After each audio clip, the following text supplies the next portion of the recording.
I think Gene being naked when he pops up, not naked, but in his underwear, that pushes the weird factor over for me. Like, and we don't blink. We're like, yeah, that's Gene. There's no explanation. And where are did he get naked in the pile of leaves? Did he strip on the way into the pile of leaves? I just It's have like so many questions that we are the never going to whole answer. story behind that we don't Yeah. have. Welcome to the new Bob's Credits series, my favorite episode, where we have a very special guest join us to discuss their absolute favorite episode of Bob's Burgers. And then, using a series of qualifications, we're all going to decide if this episode is in fact a top tier Bob's Burgers episode. I'm Max. I'm Skylar. And our guest today is one of our favorite Bob's Burgers content creators. He has a YouTube channel where he does character analysis, makes movie trailers for Bob's Burgers episodes, alternative intros, and all other sorts of internet-y Bob's Burgers edits. It's the Bobist, one of our favorites. We are so honored to have you here. Thank you for joining us. Hey guys, happy to be here. We're so excited to have you here. I have to ask because I haven't checked in, but did your video recently go viral? Well, it went semi-viral, right? Because it was like within the first week, it was like left and right. I'm getting notifications like, oh, this person like, this person like, this person followed you, and so yeah, it was a Bob's Burgers edit that was in relevance to the Nintendo Switch. Now, which one's the old one, the new one? Really? Well, the one that he's holding Oh, is the... this is the new one. This is the old one, obviously. Oh, that's the new one. I gotta be honest, a part of me didn't think it would go anywhere, but a part of me knew it would due to the relevance and how quickly I got on it. So yeah, it's actually reached nearly 1 million views. It's at like 900 and something thousand views, almost about 40 likes, and has garnered me 650 new followers. It truly is the top, creative Bob's Burgers content that's out there, if you ask me. Like, it's just so well done and so unique, and you're not finding this type of Bob's Burgers themed content anywhere else. Everyone watching this, if you're not already following the Bobist, you need to be following the Bobist. Yeah, that was essentially the idea. I figure if I'm going to do this, I need to stand out. I've mentioned a lot of times I didn't really become a fan of the show until the hiatus between seasons 9 and 10. So there's already so much Bob's Burgers content and so many Bob's Burgers content creators or creators that touch a lot on Bob's Burgers. But I figure I would be the one that is specifically, geared towards Bob's Burgers, who is making relatively unique content, because I'm so late in the game. I need to be able to stand out. So that's why I put so much work into everything that I do. It's such high quality, but that was actually my next question. I had no idea you were a late Bob's Burgers viewer like us. We're pandemic viewers. How did you get in to watching Bob's Burgers? When I watch TV, I don't really watch much TV. It's usually just Cartoon Network all day. Even when the kids shows are airing, like I love Cartoon Network. You know what I mean? So when Adult Swim comes, naturally I'm glued to Adult Swim more than anything.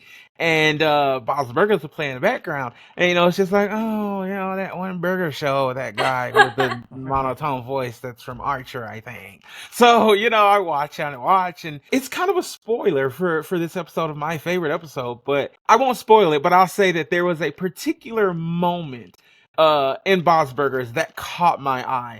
And one of those times I was watching in the background, and it really changed my perspective of the show and of Bob as a character, because that's a lot of people's biggest complaint whenever I ask people why don't they like the show. They're just like, oh, I don't like the dad. I don't like the dad. He's boring. I don't like him. I don't like the dad. And I was the same way. It was me. I'm just like, oh, he's so boring. His voice is too deep. But this particular moment, I was just like, huh, maybe there's more to this Bob's Burgers than what I thought.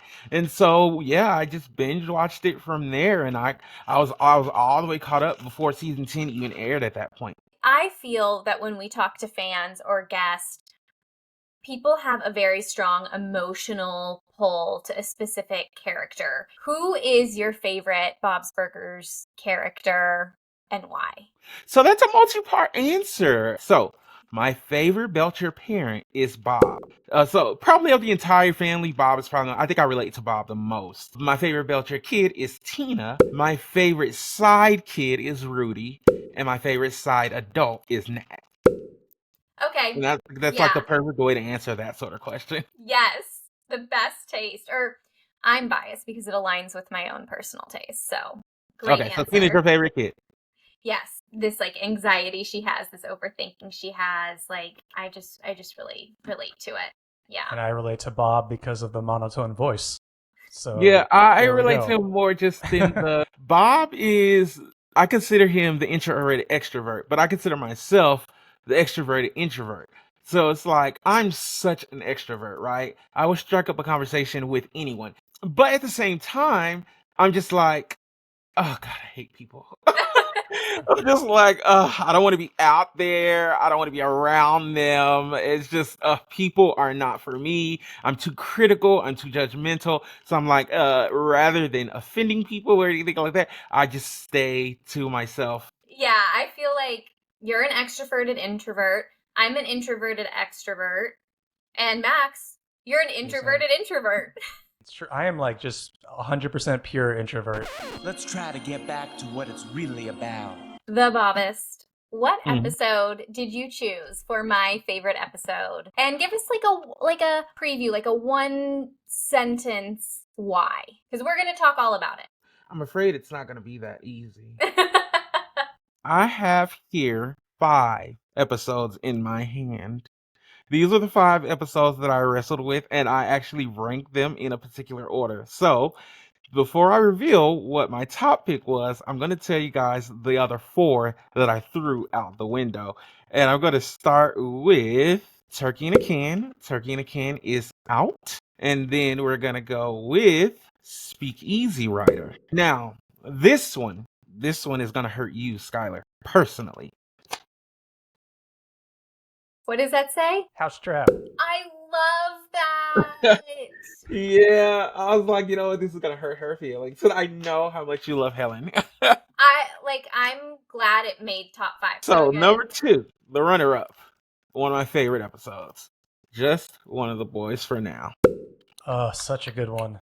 Yeah, and Yep, people yep. people have a problem with that because they don't like all the singing. I think the singing is the biggest reason why that makes my top 5. I love the songs, especially Hate the Way I Love You. That is my favorite song in that episode. Boys for Now is one of my favorite things about the whole show. We need more. It seems like that we haven't seen them in a while. If only there was a Boys for Now episode that we could chat about. Max is winking at your The top. fact that everyone who clicked play on this has seen the episode we're doing, and there's a very heavy Boys for Now. What's the word I'm looking for, Skylar? Scene, music video, presence looming over. I'm lost. Why am I lost? Oh my Can I god. be This lost? episode. Somebody come find me, please. You're, Did you're- we prep Oh, this episode? what? I'm an idiot. You know what? You have to forgive me. We should just edit out the last 5. So my number 1 episode is The Hauntening. Oh my goodness. Perfect pick. Yeah, so I chose The Haunting, one, because it was the first episode that I paid the most amount of attention to, and to go back to what was going to be a spoiler, the end credits of that episode.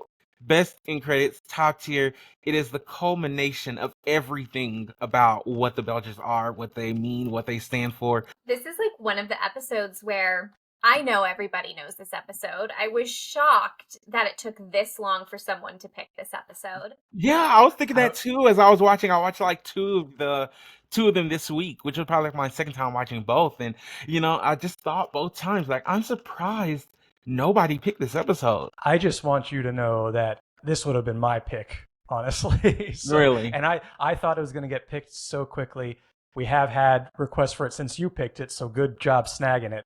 Because yeah, it's such a no-brainer, Yeah, it's such a good episode. But we'll see. Hey, there's a top tier test coming up that we have to see if it's actually top tier or not. I don't want to speak for it. Well, I can speak for it. Even if it doesn't pass your, it's passed my test. Yeah. There you go. That's what matters. That's all that matters. Yep. For those of you who, for some reason, don't remember this episode, I'm going to read a quick synopsis to drop us right in to this Belcher world. Poor Louise. It's spooky season and all the girl wants is a good scare. But she's immune. So when her parents make the kids a haunted house, she mildly humors them by attending. Louise was right to be skeptical. It's a total bore. Until mysterious things start to happen, throwing the Belcher family into a real-life horror film. But plot twist, it was all a ruse to give Louise the scare of her life. And it worked. Meanwhile, it's a very special day for Tina. Boys for Now just dropped a new single. I love you so much. It's scary. So I know Skylar loves this episode because just like Louise, she doesn't get scared easily. When we go to horror nights at Universal Studios, she is calm, cool, and collected. Isn't that right, Skylar? I cannot tell you how horrified I am of like scare zones and fake chainsaws. I am Louise and Jean in this episode. Like, you can clap and I will freak out. So do you actually get startled and jump scared and stuff, or no? Not really. Yes. Yeah. So have you ever been to horror nights before? Have I ever been to anything that is outside? No, ma'am. It's exactly like all these flashbacks in this episode of The Hauntening where like people are like popping out of coffins. Oh, okay, yeah. It's that whole exactly montage. like that, which is Got it. a hilarious montage, by the way. All right, Max, you want to start us off? Yeah, it's time to get into the top tier test. So we're going to fire off about 12 questions here. And in order for this to be considered a top tier episode, it needs to hit 10 of them. If it hits 9, it can be argued into top tier status. And if it's under, unfortunately, it's not a top tier episode. But let's start with the first question, which is, does this episode make you feel all warm and fuzzy? You know, not so much the majority of it, but definitely the revelation at the end. Yeah, when, you find out that it was all just them coming together to, scare Louise and give her that scare that she's never had before. Yeah, and then, of course, then the music plays and her general earnest reaction to it all, especially with, the fact that Jean and Tina was a part of it as well and surprisingly didn't blow their roles in the whole thing. It was all a very sweet moment. So I would definitely say yes. Yeah, I agree with you. It's just like, you wouldn't think so until the very end. And then when you think back to it, you're like, they went through all of this trouble, everyone involved, because this is what this was something this little girl wanted so badly, was to feel this thing that people get to feel on Halloween that she's never felt. And they just go through all of this trouble just for her. And it's the best thing in the world when she realizes that. And it just it gives me the feels. Yeah, I agree. Major feels. And it's one of those things where it's like, yeah, they have life responsibilities. They, the bills are in, but no, they took time out of their life to do this for their kid. And what gets me is like, I know all these Belcher kids are going to look back on this in 20 years and remember, like, do you remember when we were sitting on that roof as a family? And that gets me.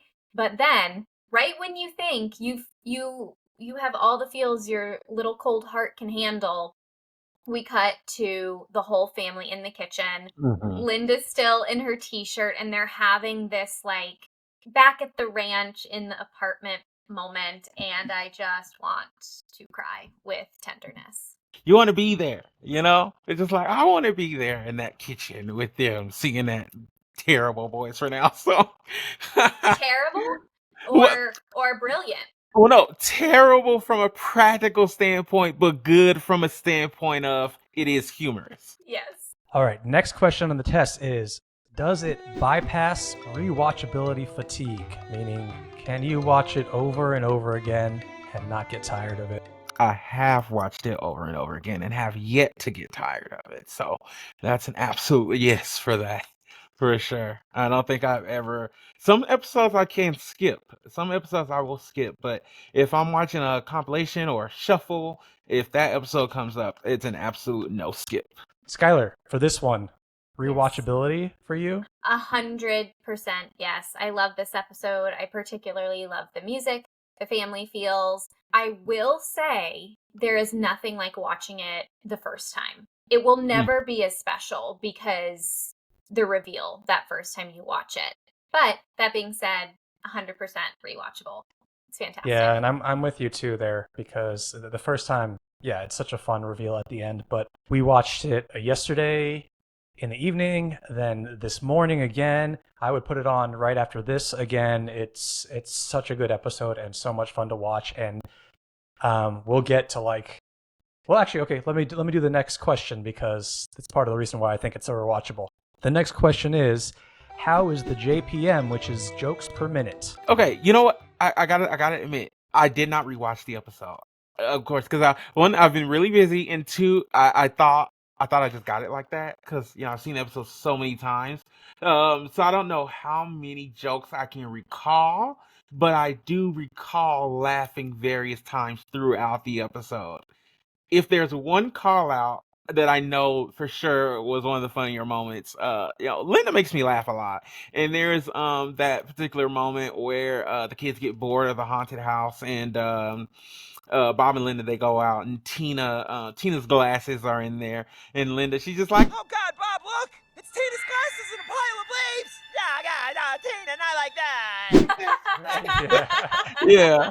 That always makes me laugh, She's no matter so how many drama. times I rewatch that episode. When you think about it, it's like not like what? It's a pile of leaves with glasses on it. What do you think happened to her? Not here in this Yeah. time, under this circumstance, I suppose. Which, by the way, was that the first time we saw Bob's ears?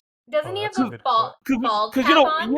yeah. So we see his ears in that episode, like full on. It is. And so I'm just like, was that the first time we ever actually get to see his ears? I think it's both maybe Linda and Bob. Oh yeah, we do get to see Linda's ears. I never realized that we don't see Linda's ears, because the fact that we can't see her ears isn't odd. Because she has so much hair. So you expect not to see her ears. But with the amount of, and Bob's ears have been like a topic at the focal point of the fan base. Just like, does he have ears or doesn't he? And there's even like diagrams online showing where his ears are supposedly. I refuse to believe that he has ears. I think they just gave him ears because he was bald, but there's no way there are ears under there. There's just no way. I didn't know. Did you know this was a thing, Max? No, and it must be like Mandela effect in my brain. I feel like I could picture Bob with ears, but of course he doesn't have ears. Yeah, Nope. it's definitely a thing. While we're talking about ears, I have to talk about when we see Linda's teeth for the first time in the episode where she goes on the diet where she's just eating vegetable or fruit skins. It's scarier than this episode. Her teeth haunt my dreams. It's absolutely It's terrifying. so funny that you mention it, but I don't think I noticed it. Like, I know I've seen that episode at least 3 times, but it never stood out to me seeing her teeth. And it's like, I know we see we see the Belcher's teeth. Like, I think we've seen Gene's teeth more than anyone's, because he likes to gnaw on things here and there, and so I know I can picture having seen Gene's teeth before. But I don't really imagine how much of a thing it is that they just don't have teeth. Skylar, jokes per minute. How do you feel about that on this episode? I want to hear you first. I think this is one of the most joke-heavy episodes. Gene alone, the one-liners he's firing off throughout this entire episode, just pure gold. He has two of my favorite lines. He says at one point, right after they see the doll with the sticks in its eyes in the room, and he goes, That isn't a good use of that room. and then there's also a line just where they're all in the bathroom and he's whispering to Bob, and he's like, Dad, Yes. I feel like you're doing a really good job as a dad. Thank you, Jane. I'm having a good childhood. Okay, great. Not right now, but overall. I got it. Thanks. No, thank you. Okay. Thank you for your service. Just try and be quiet. Yeah. I think Gene wins the one-liners. He normally does, but in this Yeah. episode, let's see if there's any burning jokes I have to mention before we go up. well, the next question might spark Okay. some of the jokes if you want to move on to the next one, Yes. because sometimes they do overlap. They do. So the next question is each character doing what that character does best? Definitely. Each and every one for the entire episode. Yeah. Gene firing off his one-liners, Louise being sarcastic, Tina, well, it's a little tough with Tina. So does it have to be all 5 of them doing what they do best in order for it to qualify as a yes? I'd say like maybe the like majority of the characters I'd Yeah, say. because I think everyone is, but I don't think Tina's not being doing her boy craziness, but she's not being so Well, responsible either. Mm-hmm. they did give her a little bit with Boys for Now being in there. She's excited about the new song. True. I love when Tina says, My emergency contact is Jimmy Jr. If you can't reach him, you can also try 911. but And yeah, so I guess she was being more Tina than I thought. I actually agree with you. This is such a Louise heavy episode in the first 2/3 that you're right. Like, Tina's not being like overly weird with her like friend fiction, or she's not being boy crazy, or she's not, the moral compass in her sibling group. Right, yeah. She's just kind of in it for the ride for the most part. Max, what would you say? I think they all are pretty on point for all the characters. Even like the side characters, like Mort's doing Mort. Teddy is so funny in that first scene where he's scared of the little witch. And I then- love it. I love that whole. Yeah. I love that whole opening scene. I love Yeah. Little Witch. I love Teddy's reaction to it. Teddy was fun in that. And even Teddy's Linda- always himself. Yeah, Linda in that scene where he hits the witch. Be nice to her. Yeah, I love that whole little That's so scene. Linda. But also, one of my favorite Teddy lines of all time is at the end when he reveals that he's one of these cult members in the robe, and he goes, Hi, Louise. Happy Halloween. It's Teddy from your dad's restaurant. Yeah, it's such a running joke. Like, Hi, Mom. Ready when you are. It's Tina. Tina, your daughter, Tina. Dear God, this is Tina from school. It's Linda.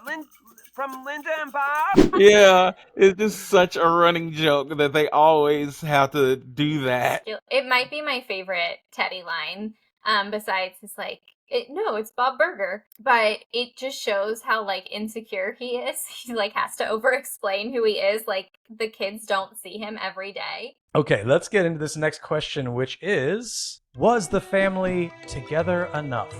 We're together the entire time. Yeah. So yeah, I would say yes. I would say maybe they were together too much, but there's no such thing. There's no such thing. That's a big yes for me. Yeah, that's a huge yes for me too. Like, they just all balance each other out so well. They, like we said, they all do what they do best, especially when they're together. So I think that's an easy pass. For and sure. So is this next question based on what we've talked about so far? Do the end credits give you that serotonin surge? Oh no, they're boring. Yeah, Okay. I'm kidding. dead inside. Absolutely, of course. Yeah, it's impossible not to leave dancing. To kind of append to why I got so into Bob's Burgers, it was really just because of that moment where everyone's singing, and Gene and Louise, they're like sing, and they're telling Bob to sing, and in my head, I'm just like, of course he's not gonna join them. Why would he do that? Not that boring guy that I've heard always. But then he turns around, and not only does he join, but it's just like he does it in like the biggest way possible, and it's just so adorable.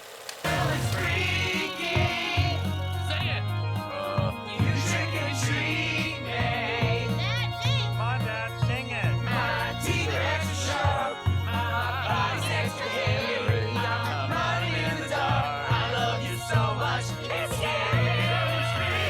Yeah, it's almost like he was just waiting for the cue to just like belt out. You know what I mean? Yes. It's been inside him this whole time, and he's been waiting for this moment, and there it goes. It's actually like a really great character arc, because in Act 1, when they plant the Boys for Now song that it's just been dropped, Bob is like rolling his eyes. He thinks this is so stupid. And by the end, they've had this like incredible family experience. He's not too cool for school. He is right there with the whole family. Yeah, and that's always him. That's a running thing, He always hates the things that he ends up liking. It's just a frequent thing.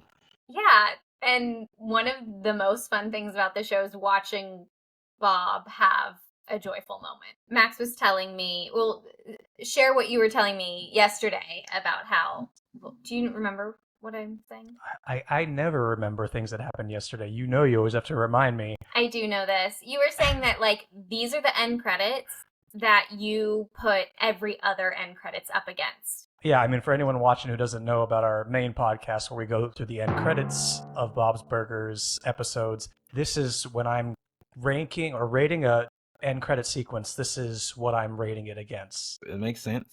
It has original music that is both catchy and hilarious, but as you were pointing to, this family moment of them in the kitchen and they get dad to sing and he does his head voice and it's like the family I've always wanted to have. It's just really sweet. Okay, and you know, Skylar and I have already rated these end credits on a scale of 1 to 10. I'll put those in here, but... I know I'm not allowed to do it, but I'm doing it anyway. Yeah, you can go over 10, aren't you? 12. Oh, I was going to go 15. Damn. Okay, that's like an average of something, but I don't do math, so. What would you rate the end credits? I don't want to be that guy, so I'll just say 10. If I wanted to be that guy, I'd say like 1,000. But I don't want to be like, 1,000. I hate when people do that. But no, 10. If you're giving me that scale, I will stick within the confines. Do we need a larger scale than that? Yes. Okay, next question is the quintessential weird factor of Bob's Burgers present? Definitely in the first half more than anything. With Bob and Linda, for sure. Bob, Linda, and then Gene being in his underwear for God knows what reason. Like, I don't even know why, what could have led to that. Maybe not so much with Louise and Tina, but between Bob, Linda, and Gene, 100%. Yeah, I think so. Bob and Linda doing this fake haunted house before the real haunted house is just, they're such little weirdos, and I love them for it. What is Bob's costume? What is that supposed to be? I guess just a mad scientist, I guess, because I don't think he's Dr. Frankenstein. No. I don't think he. That would have been the normal thing to do. Yeah. Yeah, I don't know what he. I guess he just. This is what we have. We have dish gloves, a white coat, and whatever that wig was for some reason. Just throw it together. I think Gene being naked when he pops up, not naked, but in his underwear, that pushes the weird factor over for me. Like, and we don't blink. We're like, yeah, that's Gene. There's no explanation. And did he get naked in the pile of leaves? Did he strip on the way into the pile of leaves? I just There's like have so many questions that we were never going to answer. Story behind that we don't have. I'm gonna give this a pass, Max. Okay. We're doing pretty damn good so far. Okay, next question is, would you recommend this specific episode to a friend who has never seen the show? No, I wouldn't. I think that The Haunting is a really good episode for like Bob's Burgers fans. You have to know this family to know how special the payoff is. But definitely, if I were to recommend the first, it would probably be House Trap. I think it's more interesting as a newcomer. So is the question like, would I recommend it to them? And I think this is what's going to convert them to a watcher. Like, are the stakes high here? Yeah, just like like I love this show, and this is an episode that I love, and I think you'll love it too. Like you get one chance to convince them, sort of thing, right? Oh, I like that. I think my answer is yes, because just like I'm a millennial girl, a lot of my friends are millennial women. Like we grew up with NSYNC, like in the Backstreet Boys. So this is gonna, as the kids say, gag them. They're like, this episode they'll absolutely love. But it's interesting because I'm like pointing to a bit in the episode, not necessarily the whole episode. But I'm gonna say yes. Max, you got to be the tiebreaker. I'm gonna say yes too for a few reasons. One, I think a really good way to get people into a new show is the fact that it's a holiday episode. That's like an in right away. You could be like, oh, it's it's fall, it's Halloweeny. Even though you're not familiar with the family because you don't watch the show, I think it's a good episode to get a feel for what they're all kind of about. And then I think it's like a funny story. Like this kid can't get scared and her family is going to do everything they can to scare her. Plus, like you mentioned, Skylar, it's such a pure parody of Backstreet's Back. It's such a joke that there is this music video with a boy band's all dressed as like monsters. You're like, that could never happen in real life, but there is a video we have that is that exact thing that is just as ridiculous. So I think that's just like, with all those together, I think it would be a good one to recommend and people would get into it. This makes a good case for your episode though. So I think we give this a pass. Will this episode cure your seasonal depression? Seasonal depression. I don't know. That's not something I get. So I don't know. I really don't know. I mean, I want to say yes. As two people who do get seasonal depression, we would say yes. So Yeah, because I was saying it's really hard because I literally don't know depression. It's just something I've never encountered. I mean, I think disappointment is the closest I've ever gotten to that. But like true, I just don't think I've ever experienced that. So I don't know what it would take to get out of it. Yeah. You know what I mean? So that's what makes it so difficult. But I will answer it in a different way though. I do get upset and people piss me off sometimes. And when they do, in order to get out of it, I'm like, I need to watch Bob's Burgers. That's the only thing that's gonna fix my mood right now. And I would say that is one episode that could do it. I'm going to agree. I will be in 100% better mood after watching this. all right, next question is, if you took the humor away, does the plot hold its own? Oh yeah, it's just a horror movie at that point. Yeah. Yeah, I agree Yeah. with you completely. Because I feel like it would actually make a good horror movie. Like, it would be so fun to say, like, oh, here's this family. The daughter claims she doesn't get scared. So the family's going to scare her. But then weird things start happening. And you could have it end the same way. Like, the family was just, like, doing all this awful stuff to actually scare her in the end.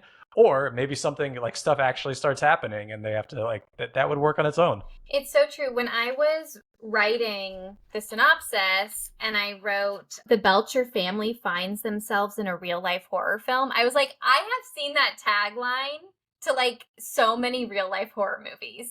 You know what I mean? So Yeah. the stakes are high. Like, they literally think they're going to die. Well, Louise thinks that. And the audience. Yeah. And I mean, and it really does paint well. I mean, God, being in that situation, especially after turning around and seeing the guy with and it was all just set up so well from, planting that old guy there to stare at them. It was so methodically planned out, the whole thing, and not to do a self-promotion thing here, but going back to my movie trailer, that was the whole idea of my movie trailer for The Haunting, was to paint it as a full-on horror movie. And there are no comedic scenes in my trailer. Belcher family getaway It's an empty house that Mort said we could use. It belonged to one of his clients. becomes a nightmare. Hello? Can we help you? It just looks like a badass horror movie. Yeah. You know what I mean? I love that. So, yeah, it definitely works as just like a good horror movie without any other humor. Yeah, it really does. Okay, the last two questions I think are going to go pretty quickly. This next one was a song from the episode stuck in your head afterwards? Of course. I Love You So Much is scary, yeah. I understand that, but was there a song that was stuck in your head afterwards? Oh, wait. No, I'm just kidding. Got it. I get it. Well, I just completely missed what you were saying. Yeah, no, but that's a funny one. I get it, because it's like when I think of that title, it's just like I just think of it as a title. I don't see it as a sentence. Exactly. You know what I mean? It's that iconic. Girl, it's freaky. My heart is weak. My teeth are extra sharp. My body's extra hairy. I'm running in the dark. I love you so much. It's scary. It's such a good song, and the more and more you learn the lyrics, the more enjoyable it becomes. Like, the lyrics are so ridiculous too, but it's so catchy. I love it so much. It's scary. See what you did there? You're not gonna be able to do two of those. You can't do two. You get one. You get one. Exactly. The second time we rewatched this episode, we put the subtitles on just because I can catch a few extra jokes if I'm reading with the subtitles. And it's really fun to watch with subtitles with this song because you catch a lot of the lyrics that maybe I wouldn't have auditorially heard. It's just fantastic. Great music All right. video too, by the way. It's so good. It makes me want to like actually learn the choreography. So embarrassing. If you want to So do some you- right now, you're more than welcome to. I was gonna say you might actually now walk in on her trying. Oh, he will. Just don't judge her when you do. That's nothing new in this household, let me tell you. Okay, last question is, does at least part of the episode take place in the restaurant? Yep. Very beginning. Yep. So that's all you need, just a little touch of the restaurant, and that does the trick. So I am looking through all of our questions, and this got a pass on every single one, which means that this is our first episode that has gotten a yes for everything. And it is 100% The Hauntening is a top tier episode. Celebrate. Everyone celebrate. This is my surprise face. Yep. Yep. Just like, what? It's top tier? Who would have guessed? What? Yeah. But no, yeah. No, I didn't. Definitely, it's a great episode. If it didn't pass, we would have need to address your questions. We didn't need to rework something because it's not the episode, so that means you guys didn't do something right. Fair. We've had one episode not pass yet, and we felt so awful about it. And like the next one that it happens to, I'm going to be so sad. But so far, we're doing pretty well with these episodes. A lot of the picks are top tier picks, but we're so excited you chose this one and you joined us for this one. This is your moment to shine. Is anything you want to promote? We're already telling everyone to follow you on YouTube, subscribe on YouTube, follow you on Instagram. Anything else people should be checking out? I mean, yeah, no, I mean, that's pretty much it. I mean, I'm the Bobist on YouTube. I don't do the Instagram too much. So I mean, if you subscribe to me, it's gonna be more lackluster over there than on YouTube. But yeah, YouTube at the Bobist, Instagram at the Bobist. Thanks for joining us. And for those of you watching and you somehow found us and you don't know us, we host a podcast, as we mentioned, called Bob's Credits, where we're going episode by episode through the entire series with a focus on the end credits and talking about them. Skylar, anything else you want to say to everyone before we get out of here? Nothing much except stay saucy. That's how we do it. Hope you guys have a great one.